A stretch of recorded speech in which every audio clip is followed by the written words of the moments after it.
Meter reader থেকে রাজস্ব কর্মকর্তা 10,000 টাকা বেতন থেকে 35,000 টাকায় উন্নীত হতে সময় লেগেছে প্রায় 15 থেকে 20 বছর, কিন্তু টাকা কামিয়েছেন 10 হাতে, বনে গিয়েছেন শত কোটি টাকার মালিক।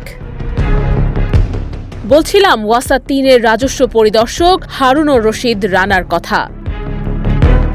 দৈনিক এদিনের 3 পর্বের ধারাবাহিক অনুসন্ধানের প্রথম পর্বে তুলে ধরব হারুন রানার ঢাকার স্থাবর অস্থাবর সম্পদের বিবরণী। নিজ কর্মস্থল মোহাম্মদপুরের নূরজাহান রোডের M/8 নং হোল্ডিংয়ে রয়েছে দ্বিতল ভবন। বাড়িটির বর্তমান মূল্য প্রায় 3 কোটি টাকা। চান হাউজিংয়ের 2 নং রোডের 17 নং হোল্ডিংয়ের ফয়েজউদ্দিন টাওয়ারের 6 তলায় 6/A 1500 স্কয়ার ফিটের একটি ফ্ল্যাট, যার বর্তমান মূল্য 1.5 কোটি টাকা।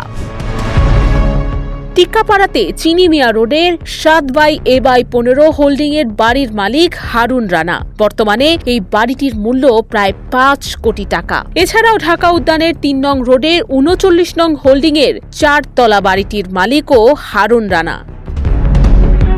প্রায় 8 কোটি টাকা মূল্যের এই বাড়িতে ভাড়া তুলতে তার পার্সোনাল গাড়ি নিয়ে আসে নিজস্ব ড্রাইভার।